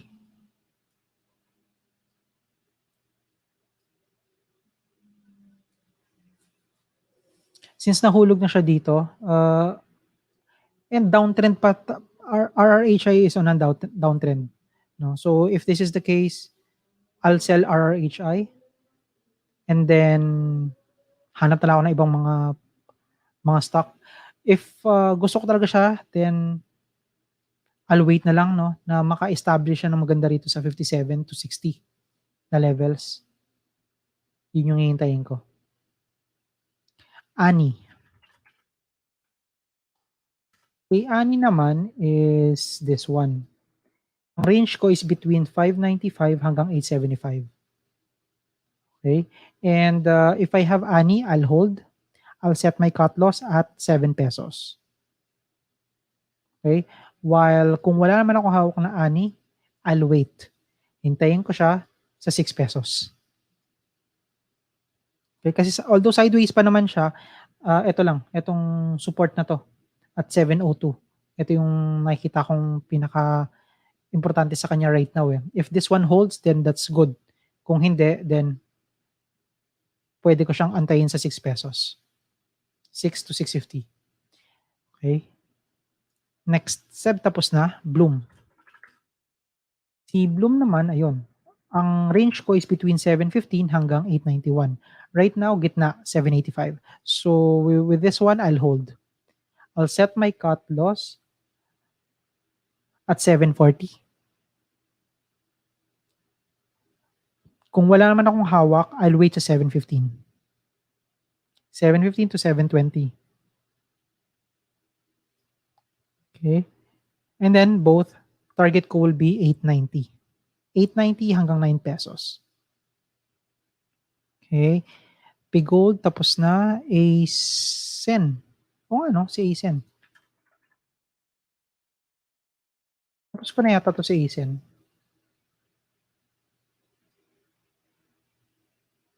Oh, ay hindi pa. Oh, anyways, sige, gawin na lang natin.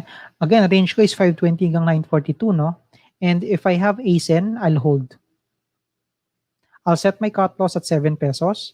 Kung wala naman akong hawak na ACEN, I'll wait. Hintayin ko siya between 520 hanggang 6 pesos. So, below 6 pesos will be my buying area. As long as, syempre, yung 520 should hold pa rin. And then, target ko for both is 942. Okay. IRC. Yung IRC naman, ayun. So talagang confirm itong 130 no as a strong support. Kita natin yung pag-bounce niya twice. So first one is this, second is this. Range is between 130 hanggang 180. And right now nasa 147 siya. So if I have a IRC, I'll hold. I'll set my cut loss at 130. Masyado malalim 130. Kung 147 naman, gano'n pa siya kalaki? Yeah, 140. Yun yung magiging cut loss level ko sa kanya. Kung wala naman akong hawak na IRC, I'll wait. 130 hanggang 140 levels. Doon ako papasok. Tapos target ko is 180. Okay? For Vincent SEC. Dito naman ay, ayun, medyo na siya. Kahit paano, no? The stock is already above the 38.2 line or above 1275. No? Yun nga lang, ang medyo worry ko lang sa kanya is that given na ito yung resistance ko, I would have expected sana na mas higher yung volume. Yun nga lang kay SEC kanina, hindi eh. As we can see here, di ba? Masyadong malilit lang yung volume niya. And medyo declining in terms of value. No? So with this one, if I have SEC, I'll still hold. No? Pero the moment na makita ko siya na bumaba below 1275, I might consider selling or taking profit. Kahit partial. Kung wala naman akong hawak na SEC, I'll wait sa 11 pesos. So 11.30 hanggang 11.50. Doon ako maghabang. Okay, next. For John Eric Ali. Kay Ali naman, uy, nice. There is a confirmed bounce dito no noong katapusan. Tapos ang range ko sa kanya right now is between 38 hanggang 54. So I think it is within my buying area, 38 hanggang 42 pesos. And target ko is 54. About 27% potential upside. So yan, if I have Ali again, I'll hold. Set my cut loss at 38. Kung wala naman, within my buying area pa rin siya. So kung interesado ako kay Ali, I could buy at this area. For Layan, IRC tapos na APL. Nag-hold ba? Yes, nag-hold. Okay. This is good na nag-hold yung stock dito sa above 1990, no? Maganda yon. However, ito naman yung problema ko sa kanya. Kasi masyado siyang dumidikit dito sa 1990 na level na to. Okay? And madalas, kapag tumatambay doon ang candle ng isang stock, nagbibigay na yan ng signal na pwede na niyang butasin. And at the same time, ito pa, medyo not a good sign for me, no? But I can see lower highs here. Ibig sabihin ng lower highs, if we look at the candle, yung highs niya is declining. No? So that's not a good thing for me to see. No, kung halimbawa may APL ako. Okay? So for this one, if I have APL, I'll hold. Still, my cut loss will be at 1990. Kung wala naman, kung wala tapos gusto kong mag-participate sa kanya or gusto ko siyang i-try laruin, then it is already within my buying area.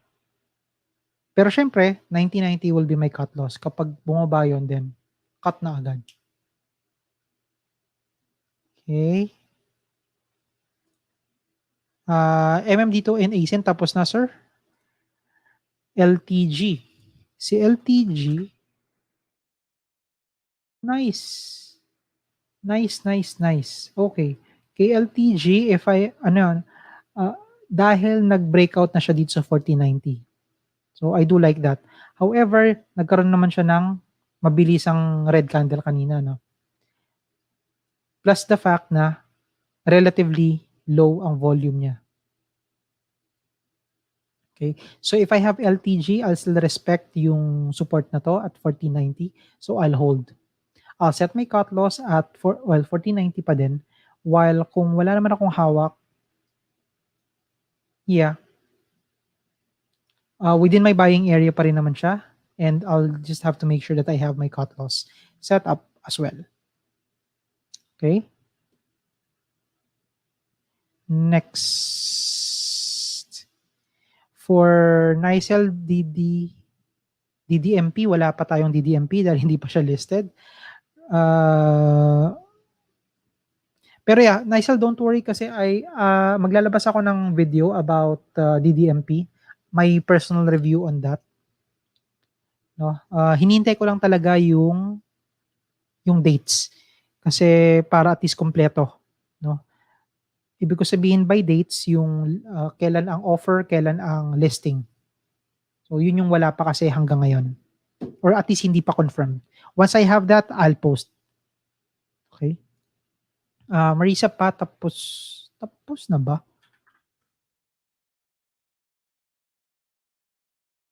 Parang hindi pa yata. Okay. Range ko is 2 peso hanggang 321. So gitna, higher lows, which gives an uptrend, a mini uptrend here. So that's good. No? If I have pa, I'll hold. I'll set my cut loss at 230. Kung wala naman, mag-aabang ako between 2 pesos hanggang 220. Okay? For Rand Mall, sorry, hindi ko alam. ABA. Okay. With ABA naman ito. So ang range ko sa kanya is between 109 hanggang 160. I think maliit lang tong range na to. Malaki din, 50%. Okay. So, yan. For ABA, if I have one, I'll hold. I'll set my cut loss at 115. Okay? While kung wala naman akong hawak, I'll wait between 109 hanggang 120. Yun yung tingin kong sweet spot ko for as a buy area or buy range. Okay? Next. DMC tsaka Converge. Converge tapos na, DMC na lang. DMC, no? 520. Nag-hold yung stock sa kanya dito. That's good. If I have DMC, I'll hold pa rin. Set my cut loss at 520. Target ko 615. Kung wala naman, I think it is still within my buying area. Actually, 520 hanggang 540 ang buying area ko sa kanya. And then target ko is 615. Dito, Apollo tsaka Mark na lang. Mark pala, MRC pala. Yan. Okay, so si MRC is, ayun no, hindi pa rin niya mabasag-basag itong 52.75, which is quite odd. Kasi at least nung nakaraan, I was expecting na kaya na niyang basagin yan. Okay? Now, ang range ko sa kanya is between 29.85 hanggang 52.75. So, looking at this one here, I might consider selling kay MRC. No? Kasi hindi niya pa rin ma-attempt to eh. Kahit partial lang so that at least, hopefully, no, nakatake, mababa yung average ko. Pero kung halimbawa nasa taas, then wala na. For me, it's an automatic sell. Pagka negative pa ako kay MRC right now, it's an automatic sell for me.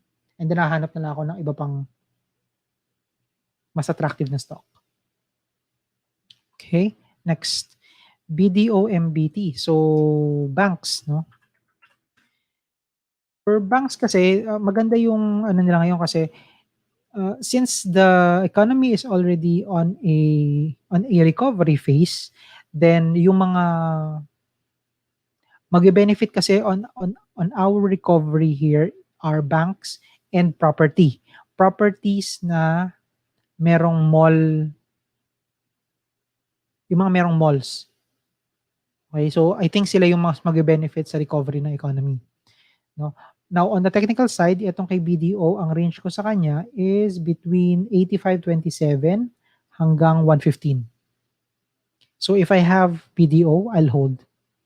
Pero, I'll watch out na dito. Kasi 111 na siya, di ba? I'll watch out for for the 114.70 or 115. Baka mauntog siya. Okay? So, ayun. Kung wala naman akong hawak na BDO, dahil malapit na siya dito, I'll just wait for the pullback from breakout. Yun na yung gagawin ko sa kanya. Or kung sa baba ako mag-aabang, then wala. 85 hanggang 90. Yun yung magiging range ko sa kanya. Ng buy area ko. Okay? Next. Kay Rose Nickel. Kay Nickel naman, uy, nice. At least kahit paano, no? After it bounced dito sa 1490, right now, medyo maganda na yung tinatahak niya. So, mini uptrend, targeting 6 pesos. If I have nickel, I'll hold. No? I'll hold, pero I'll set my cut loss pa rin at 520. Kung wala naman akong hawak, I'll wait. 490 hanggang 510. Yun yung area ko sa buying area ko sa kanya. Both of them, target ko is 6 pesos. All alternate is wait for this 6 peso level na ma-break. Okay? John Eric, tapos na si Ali. Jmate, tapos na rin. Tech. For Crayon. For Tech, 638 hanggang 842. So if I have Tech, I'll hold. I'll set my cut loss at 680. Kung wala naman akong hawak na Tech, hintayin ko na lang siya dun sa support ko. No? From 640 hanggang 750. Sorry. 660 pala. So 640 hanggang 660. Yun yung magiging buying area ko sa kanya. Okay. For Boss Takila, pa-check ng trend at RSI ng CHP. Many thanks. Hindi ako masyadong gumagamit ng ng RSI. Ang trend niya ngayon, sideways eh. Well, pwedeng mag-apply si RSI pero still hindi. More on trend na lang ako sa kanya, which is sideways at the moment, no? So if I have and yung range ko sa kanya is 124 hanggang 183. So if I have CHP, I'll hold. I'll set my cut loss at 130. Tapos kung wala naman, I'll wait. Hintayin ko pa siya between 125 hanggang 130 na level. ACEN tapos na. Harley hourly time frame ni APL. Harley, sorry kasi hindi ako familiar with, well, although I know technical naman siya, pero hindi kasi ako nagde-trade ng hourly. No? So baka hindi siya maging ganun ka-effective kasi hindi ko pa siya natatry sa ganung klase ng time frame. Okay, next. Limuel, JFC, nag-release na sila ng new ads. Ito ba yung sa para sa tawag ito? Valentine's nila? Actually, inaantabayanan ko yun. Thank you sa reminder na meron na pala sila. So, may mapapanood ako mamaya. Kay JFC kasi tapos na. So, pero thank you. Thanks sa reminder. Nailana BPI. For BPI naman, ang range ko is between 77, 45 hanggang 100. So right now, the stock is at 86 pesos. Kung ganito, I'll hold kung meron akong hawak na BPI. Pero I'll set my cut loss at 80. Kung wala naman, I'll wait. Hintayin ko siya between 77.40 hanggang 80 pesos. Tapos target ko is 100. Okay. Dito APL tapos na, SEC DMC tapos BSC tapos MRC tapos na din. Ali tapos na, UBP Rosario, no? Parang low value to. Yun, no? Low value kasi itong si UBP. Teka ha, silipin natin. Okay. Akala ko naman all-time high na siya, hindi pa pala.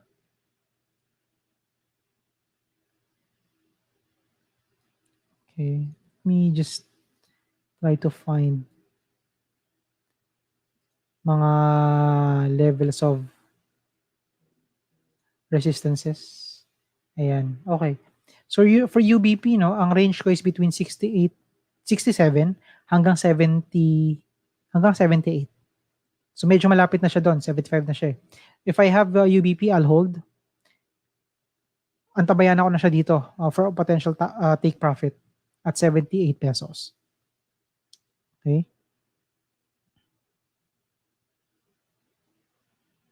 Next, for levy, MRSGI. Importante pa ba yung video ko? Okay na yan. Tingnan natin. Pero for now, okay na yan. MRSGI. So, MRSGI, no, ang range ko is between 134. Hindi. Range ko is 116 hanggang 196. So, medyo malaki kasi siya. No?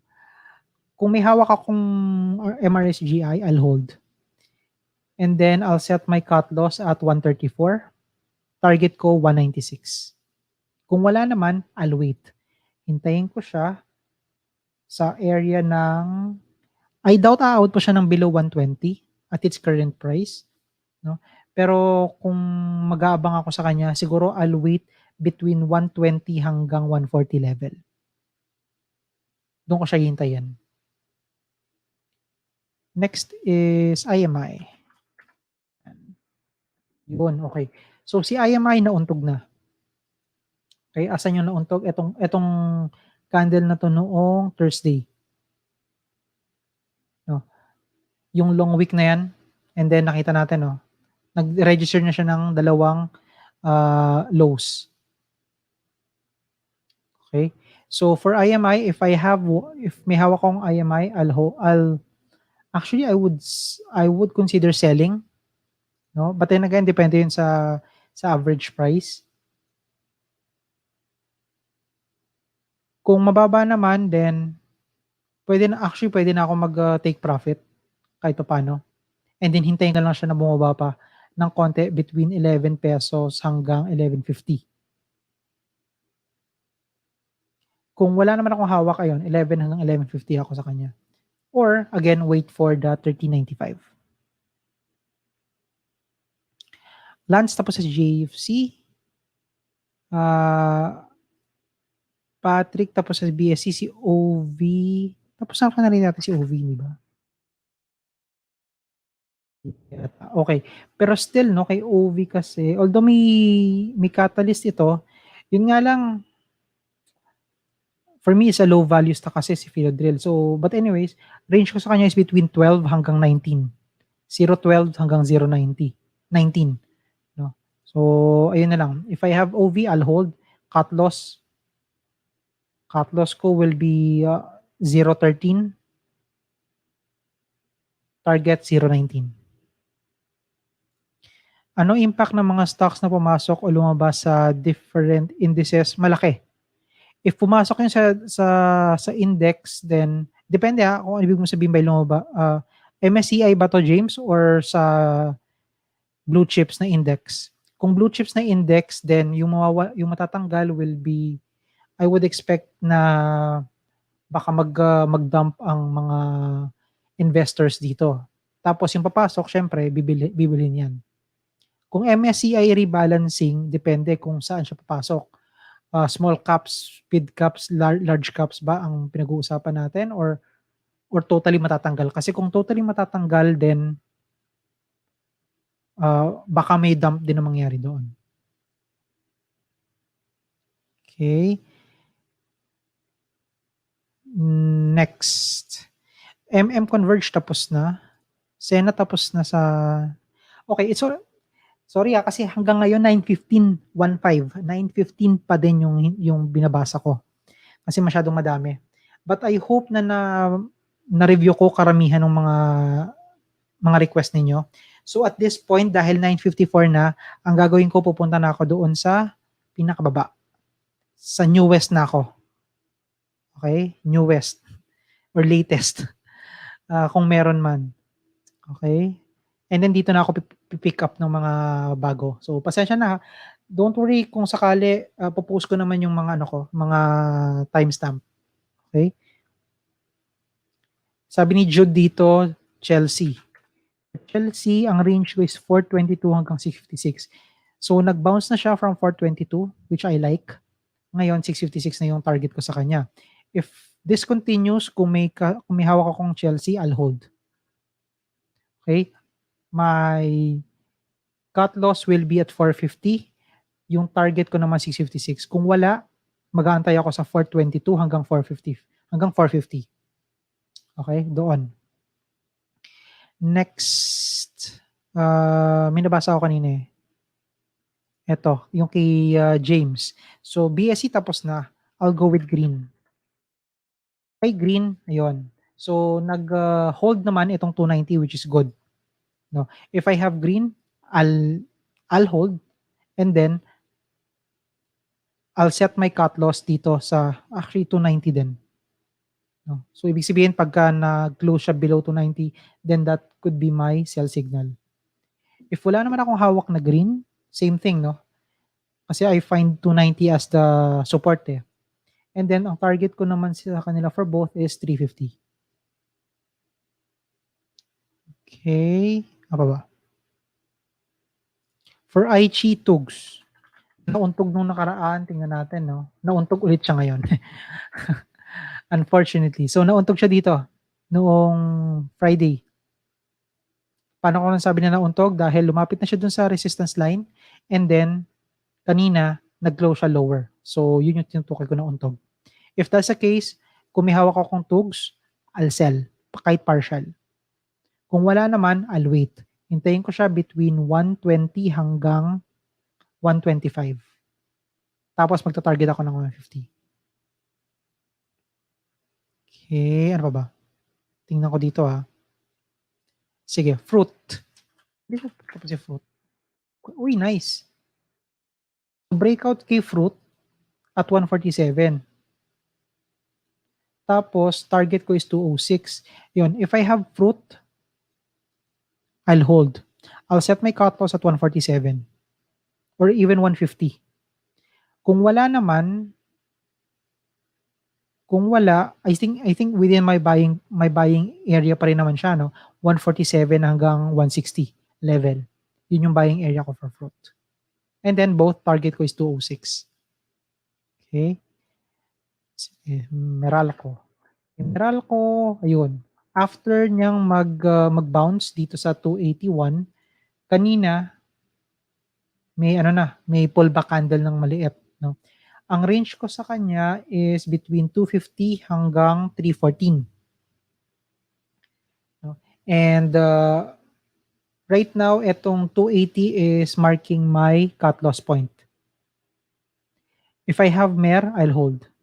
Set my cut loss sa 281. Kung wala naman akong hawak na MER, mag-aabang ako between 260 hanggang 270. Tapos target ko is 314. FNI. FNI. So with FNI, ayun, bounce no from 232. So ang range ko na ngayon sa kanya is between 232 hanggang 348. Because meron ng makikita tayong magandang mini uptrend dito sa part na to, if I have FNI, I'll hold. I'll set my cut loss sa 250. Kung wala naman, I'll wait 230 hanggang 250 level. Both, ang target ko is 348. Okay. Next, for Helen, AP. Last two na lang po tayo guys ha, pasensya na.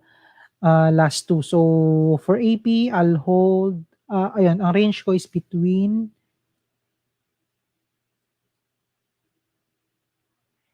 ang range ko is between 25.50 hanggang 30 pesos. So, with this one, dahil na-confirm ko na yung bounce niya dito, then this could have been my buy signal, no? 25 hanggang 26.50. Target ko 35 at 30 pesos.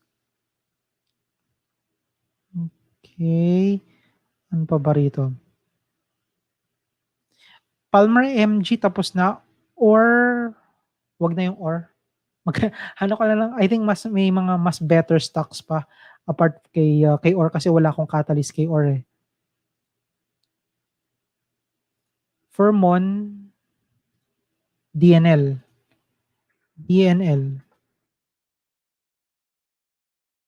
Okay. KDNL naman, ang range ko is between okay. 6:14 hanggang 7:47. So, Mon, with this one, nakadikit na siya doon sa ano, doon sa resistance ko na 7:47. So, abangan naman na 'to by tomorrow, at least in the next couple of days. Kung ma-break niya 'to, then much better. Kung hindi, then you might consider selling. Kasi again, untog na 'yun for me. Okay. Last na lang po ako, pasensya na guys, I'll go with Rick, Vita. Yan. For Vita, range ko is 0.90 hanggang 108. Okay, so if I have Vita, I'll hold. I'll set my cut loss at 0.90. Tapos kung wala naman akong hawak, same thing. So from 0.90 hanggang 0.95, kaya pa ba yung 0.95? Medyo maliit na lang yung ano. So with this one siguro from 89 hanggang 0.93. Masyado lang maliit kasi yung range yung upside, I mean. Okay? So ayun. Ayun lang guys, maraming salamat. Pasensya na kung hindi ko na naabutan yung mga stock request ninyo. And kung halimbawa na natapos ko na siya, hindi niyo inabot naman, don't worry kasi I'll post naman yung timestamp. Okay? Give me maybe mga around 2 hours. Magdi-dinner pa lang ako. So after ko mag-dinner, saka ko gagawin yung timestamp. Ayan. So pwede na kayong pahinga and then check nyo na lang by tomorrow. Okay? So ayan. Maraming salamat guys for tuning in. I do appreciate yung time ninyo. And good luck sa mga trades ninyo. Good night. Bye-bye.